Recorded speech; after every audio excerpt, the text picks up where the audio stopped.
This is the China-Hollywood Greenlight Podcast, episode number 17. And rolling sound. Quiet. Here we go. Ready. Speeding. 120, take 7. And action. This is Karen McCann, the host of the China-Hollywood Greenlight Podcast, a podcast about creating and distributing content for both Hollywood and China. Any links mentioned in the podcast can be found in our show notes at chinahollywoodgreenlight.com/podcast and look for this episode, which is number 17. If you like the show, please go to iTunes, subscribe, and leave a review so other like-minded people can find this podcast. To begin, I'll give you a quick update on what I'm working on. Number one, a few weeks ago, I do apologize, it's been a long time since I posted. I promised to be more regular. But number one, a few weeks ago, I heard back from the director John Chu, who directed Crazy Rich Asians. He was kind enough to read 2 of my scripts. However, he is looking for studio projects, and of course, now everybody wants to work with him. But I knew this was a long shot, and the fact that he even gave me this chance to read 2 of my scripts, I feel good about that. So I just started talks with a new director who also has a huge following in China, so fingers crossed. Number 2, I heard back from an agent of a top action star. I can't tell you his name, but his initials are Scott Atkins. His agent asked for a pay-or-play deal. However, since they know I have attracted Chinese financiers, that I would do this, but it's just not going to happen. Personally, I think everything is negotiable, but I do have some good news. Number 3, I reached out to an A-list action director, and we've been emailing each other for a couple of months now, and he is a legend in martial arts films, and I feel so lucky to have him consider not 1, but 2 scripts of mine, and his office told me he is working on his schedule to see if he can work on my films next year. And he is the kind of name that can attract financiers and talent from Hollywood and China. So wish me luck. Number 4, I finished a new script called Operation Fox Hunt, which I plan to make into either a Chinese-Canadian co-production or a Chinese-German co-production. So I will have 2 versions of the script, and depending on what the financiers will determine where we shoot. Now, before I introduce today's guest, I would like to start out with a motivational quote to encourage our listeners to continue on their path to achieving their own green light. And today's quote is from Ella Wheeler Wilcox, and she said, "There is no chance, no destiny, no fate that can hinder or control the firm resolve of a determined soul." Today's guest is producer Jean Su. Now, Jean was living a very nice life in Napa Valley, but decided to risk everything to come down here and enter the film and television business. She will tell us how she and her husband sold their house, packed up the minivan, and moved to LA to work in Hollywood. Here is the interview. This is Karen McCann with the China-Hollywood Greenlight Podcast. Today's guest is Jean Su, who is the founder of Broadvision Pictures, a film, television, and digital media production company creating content for the global market. Jean was executive producer of Grey Lady, written and directed by John Shea and starring Eric Dane. Grey Lady was produced by Broadvision in association with Beacon Pictures and was released theatrically in the U.S. in 2017. Jean also led the marketing strategy for the distribution of Grey Lady. Broadvision Pictures has created and developed a slate of award-winning projects since its founding in 2014. Prior to completing the UCLA Graduate Film School's professional producing program, Jean was a consultant and venture capital investor developing and building technology and new media companies in China, Silicon Valley, London, and Boston. Born in Beijing, Jean received her undergraduate degree from the University of International Business and Economics in Beijing and her master's degree from the Massachusetts Institute of Technology, MIT, where she was a Sloan Fellow. She is fluent in Mandarin Chinese and English. So, Jean, thank you for coming on the show today. Thank you for the invite, Karen. Really appreciate it. Now, I've told the audience just a little bit about you, but why don't you tell us about yourself personally and about your business? just one thing is not in the bio is I've never thought in my entire life that I'd be in the entertainment business until one day my husband, I wanted to call this a midlife crisis. We were living in Napa Valley after our over 10 years in Silicon Valley. We thought we'd try retired life. And then in Napa Valley, there was the first Napa Film Festival happened. My husband says, well, I have some stories. There's a pitch contest. They said, you just come and tell your story. So he went there and told 2 of his stories and came back with a big Magnum bottle of wine, and he won both of them. Wow. So from that point on, because the Hollywood executives, they wanted to read the script, and he said, I need to write a script. I don't know how. So he ended up going to, first we both kind of come from an academic background. So when we want to do something, we want to go to the school. So what's the best school that teaches screenplay? And it turned out UCLA came up as the number 1 school.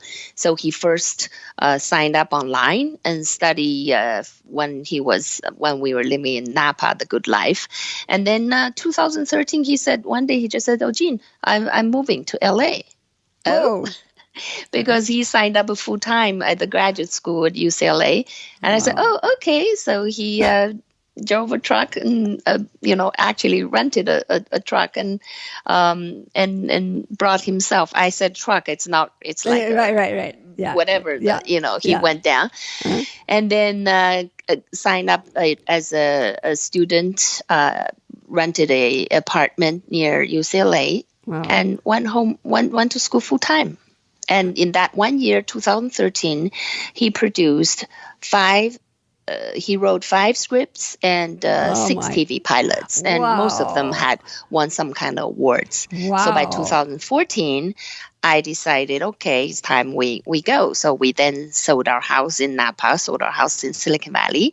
I drove our minivan with our truck. I keep saying truck. I don't know what happened to me today. Our minivan with our dog, and he rented a SUV and brought a wine. So the 2 of us, we drove to April 11, 2014. That's our starting of the endeavor of our life in Los Angeles. Wow. Well, now the first question, now obviously you were born in China, but you live in America. So I'm going to kind of change my first question. Why did you want to enter the Hollywood market? Well, Hollywood is the Hollywood. It's the top of the world. So if I can make stuff and produce stuff that's brought by the global market, then I basically made it, right? Right. So the way you do things, that's how I do things. If I want to do anything, I do it right, and I go with the best of the best in the industry. Good. So that's where we are. That's why we moved to LA, risking all of our retirement and everything in this brand new world. Wow, you really went for it. Good for you. Now, some of the audience are, experienced filmmakers. Some of them are just starting out. Tell us, just to explain more, you're a producer, what are 2 or 3 main tasks you do on a typical day? Now, I know there's no such thing as a typical day, but just humor me. Yeah, a typical day, I start with my tennis playing. Good. That's why we can't do Skype, because I look a mess. But seriously, I think the most important as a producer, you have to have good material. Now, for me, it's not difficult because I love to read novels. Just things that moves me, things that bring tears to me. I know it's good material. But then the other most important thing is that you have to tell other people. Other people have to buy your story. Other people have to be moved to tears. And that is the investors. That how can you convince people that give you millions of dollars? This is not a normal business, mom and pop soda shop or something, You have to have millions to make a good story, big, the best picture you can. I'm not saying all of them are millions, but still, unless you've got that kind of money, you really, a lot of the visuals you would like to be to bring in the A-listers, it's just not possible. So you have to, part of your day is looking for new material, stuff that moves the investor, that kind of thing. Exactly. For materials, we've got plenty. As I mentioned, my husband, he wrote basically 6 movies and 5 TV pilots. And so we've got plenty of materials. And they're all the people that we knew through our lives. I gravitate towards the real life heroes, not the superheroes. Because I believe anybody, you and me, we can be some heroes during extraordinary situations. And I want to bring those stories to the big screen so people get inspired. You don't just go to the movie, get entertained and say, okay, bye-bye. I want people to learn something. And that's what I go for movies for. Things that teach me something, bring me to tears, bring me a lesson that I say, I can be a better self through watching the movie. Yeah, that's a good yardstick. Now, how do you find your business partners, and how do you suggest the listeners find, let's say for our American listeners, how they find a Chinese business partner? Well, for me, my business partner is my husband. We've run several businesses and we've through ups and downs over the last 15 years. So for me, I didn't go out to seek, because we sink together, we swim together. So that's our life. I probably don't have partner. Good partner. Yeah, right. And would you have any suggestions, let's say, with your Chinese background, how would Americans find a Chinese business partner? To find partner. I think the business partner, you really have to work together. You have to go through the ups and downs together, and you have to have common goals. So people, it's not just people with money or people with skills you can get together. The chemistry has to be right, and the people have to be at the same wavelength. The goal has to be the same. That's why you see so many businesses, they were probably the same goal at the beginning, and then when the business grows, then they're not together anymore, and it's for good reason. So you have to feel comfortable. It's like a family. You gotta, I run a small business, so it's like a family. But then I think bigger company also, the whole team has to feel like it's the common goal that drives the process. Exactly. Now, you've done several projects. Tell us, what obstacle did you encounter on a past project, and how did you overcome it, and what did you learn? Well, there's so much in this one question, Karen. I guess the most difficult in this business is different from the other business. There's a lot of ego. People feel you constantly have to be careful not to bruise their ego, and in order to achieve the goal. And then money, of course, is probably one of the most difficult things to come by, because nobody will part with millions of dollars for your story, especially for someone like me who had no history in Hollywood. And how can I prove to people that I can actually make a really good movie? So I started by supporting other people, making Great Lady to learn the business and learn about how to make a movie. And from that point on, I then continue raising the fund for our own projects, the scripts that my husband wrote. Well, what could you point to a particular, let's say, regarding raising funds, any particular problem or obstacle you faced with that, and maybe how you overcame that? Yeah, because at the beginning, I thought a lot of my stories are also, female-driven, Asian-driven, male or female Asian characters. And I thought I should go to the Chinese investors because they would buy my story, right? They would feel what I feel. But unfortunately, none of them came to my rescue, if you will, or thought of my story of anything. In fact, most of them kind of looked down upon because I don't have an A-lister attached. But I thought, unless I have the money, how can I attach anybody? Right. But it turned out that through the trials and errors, and I ended up with mostly American investors. So thank God, 3 of our scripts have been fully financed at this point. So I'm in pre-production, and I don't have a lot to report to you, but I hope the movie comes out and your audience would support them.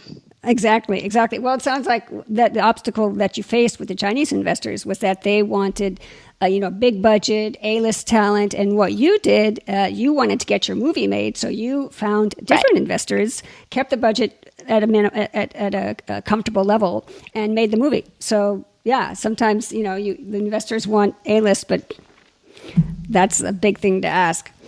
Now, right. If you look at the current movie, there wasn't such a big list of the most successful Asian-led movie, Crazy Rich Asian. It's the top box office in the last weekend, beating up all the A-listers, blockbusters. Right. And there's a reason why, because the movie had all this heart.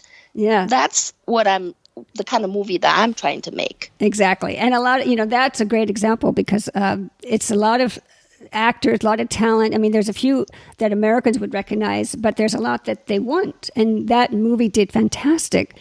So, and it's the movies with the heart and movies that moves people. Makes people reason. People want to learn new things, learn new cultures. And that's something I think Hollywood has yet to really gravitate towards. And I hope with Crazy Rich Asian success, they would see this point of views that we see as audience, but and they haven't made such movies for so long. Well, I think after this week, they're definitely Hollywood studios are definitely sitting up and taking notice. So let's hear it. Let's hope for more Asian stories. Now, my next question is, if you could wave a wand and magically solve 2 current problems, what would they be? Like 2 things you're working on currently and you'd like to solve a problem. Well, I actually, the way I hate to say this, Karen, I know there's always problems in life, but there's always a solution to a problem. I don't think God gives us only problems. Exactly. The reason problems come is because they're going to test our capabilities and skills and persistence to see how we overcome them. So, and there's always problems. Like one of my movies, and I think it needs a bigger budget, but the investor gave me very little budget to make a movie. So I'm trying to think, okay, what kind of cast I can bring that's really great, and what kind of team I'm going to bring to make a beautiful picture with so little money, and what kind of friends and people I can ask for favors, begging for maybe the movie really make money and I can give them back end, like we run businesses in Silicon Valley. We give people stocks and we give them back end. So I'm just trying all these creative ways in order to bring more money, more labor to make a better movie than the budget allows. That's great. So basically what you're saying is we all face this, having to fit the budget, having an investor give you some money, but maybe it's not enough. So that's a big problem for everybody. And then, we all want to solve that one. And then number 2 would be, you have a particular budget. How do you stretch it? And maybe you offer a back end deal to get the talent or something like that. So those are problems we all face, and we magically wish we could solve those. Totally, yeah. And it will happen. It just have to be persistent and keep hard work and focus. Exactly. Now, what sort of future projects are you hoping to make? Could you talk a little bit about maybe, is it film or TV, the genre, the budget, things like that? So the way the movie business goes, I'm making movies because that's the only area where I have power. We've got TV pilots we've written, but those have to go through networks. And we need to make a name, in my opinion, we have to make a name of ourselves first. And then those TV deals will come, because then people will say, oh, what else do you have? Right. And that's where we are. I also produced a reality show, which is being taken by a well-known company that has 20 network shows, I think. Wow. But all that takes time because, again, this business runs by who you are, what kind of connections you have. And I've only been here for 4 years, so I can't possibly have all these connections that all these other people have been working for last 20 or 30 years. So that's what I'm up against. Right. And would you have any idea what perhaps the Chinese studios might be looking for? I know what they're looking for, but that's not what I have. But I think once I have a movie, if I make a A-lister here, I'm pretty sure the investors on the studios, they would come to me for the content. But at this point, no, because most of them, they follow on investment, or they have to hear there's a great story, already made a lot of money. then they Right. come to you. Yeah, Right. it's a different. It's a very different market right now. So would you say the Chinese studios are looking, I mean, you did mention A-list talent. There, we all would like to have A-list talent, but is the Chinese studios, from what you hear, is maybe they're looking maybe for big budget, blockbuster kind of movies, that kind of thing? I think they're all betting on these big budget A-lister stories. That's what they're doing. I don't think at this point the market itself understands what's a great story. I'm hoping it changes with all these indie movies. One, there was a big success from India, and there was, I think, another success about a Brazilian football player.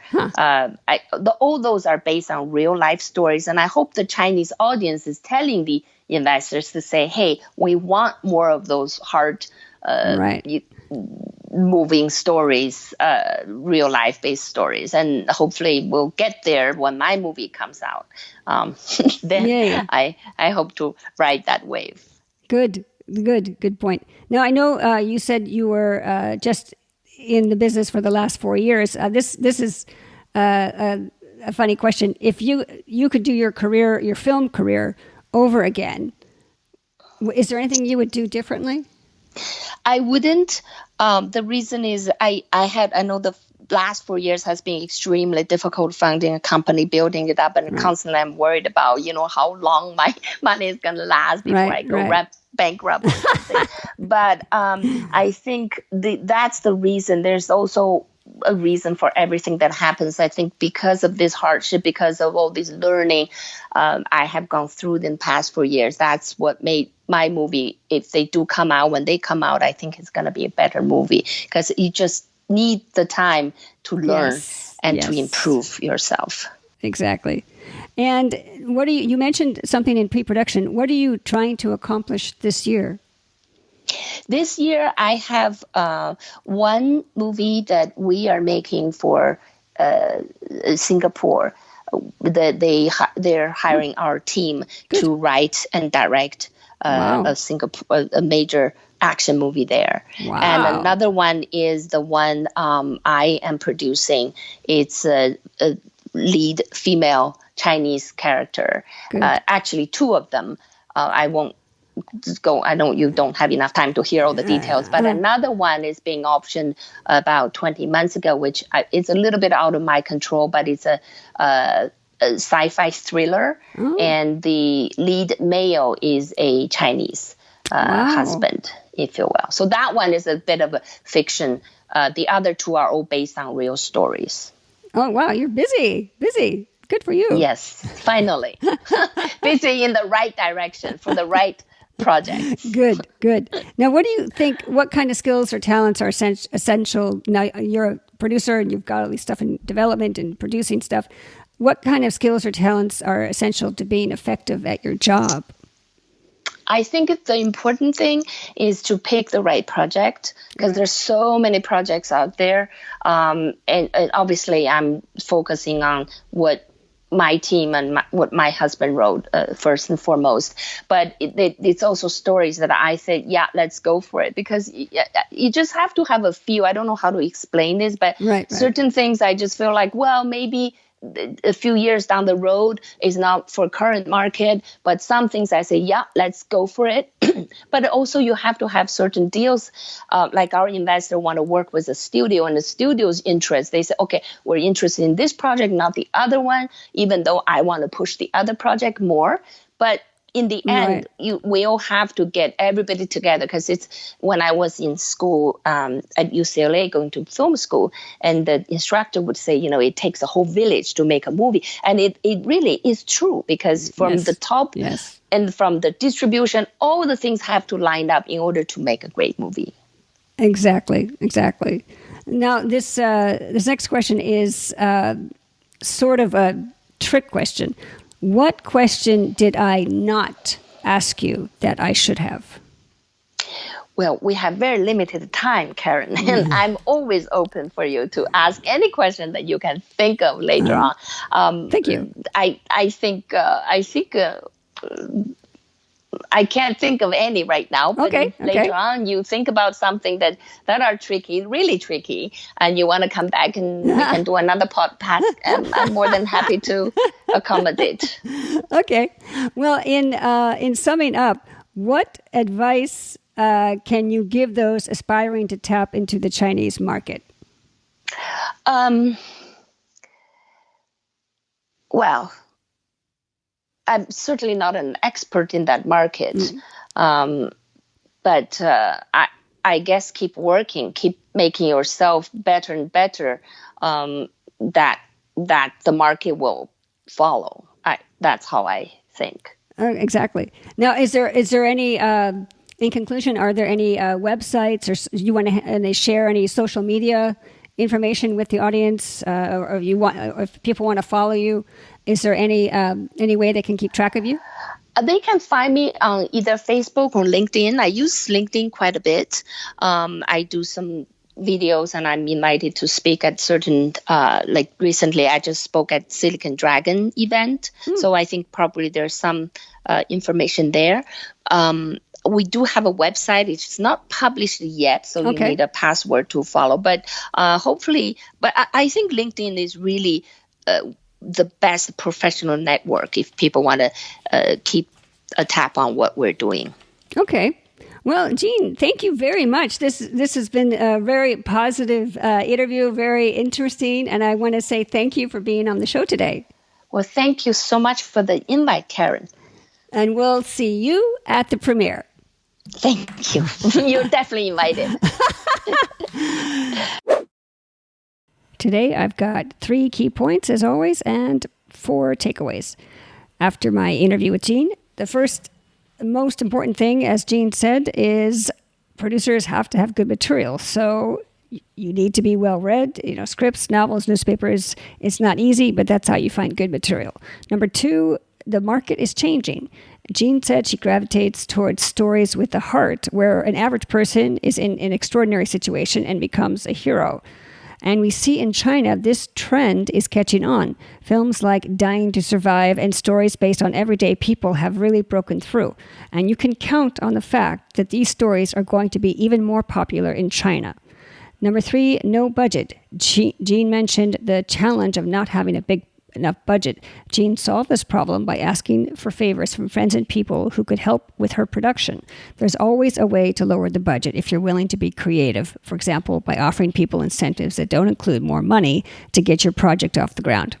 Now, for my takeaways, I've got 4. Number 1, interesting thing about Asian leads. Jean suggested that Asian leads are not a sure bet with Chinese investors. She added that many Chinese investors wanted A-list talent attached, which really isn't realistic. So she went to American investors who did invest in her film, which star Asian leads. Number 2, movies with a heart. Jean mentioned Crazy Rich Asians' success. This is a key time right now because now Hollywood is sitting up and looking for more Asian stories. Number 3, TV deals. Jean is hoping to use her growing clout in film to build up the TV side of their company. And since many films are made into TV series, TV is where the opportunity is. And you must have a TV component in your business model if you want to be a producer. Lastly, number 4, not understanding the market. Jean mentioned Chinese investors currently are asking for A-list talent and that they don't understand what a great story is. But indie films in China are making headway. As I've mentioned, Dying to Survive, and now with Crazy Rich Asian success, Asian stories are going mainstream. So this is a watershed moment thanks to John Chu's movie, and I think we'll be seeing a lot more Asian-themed films and TV in the future. So that's the show. Thank you for listening. To show your support, please go to iTunes, subscribe, and leave a review so other people can find the podcast. I'm also looking for more guests, so please spread the word. And if you'd like to join the podcast or would like to recommend a guest, send me an email at podcast@China-Hollywood Greenlight.com. And I'll see you at the premiere. Bye. 一会儿见.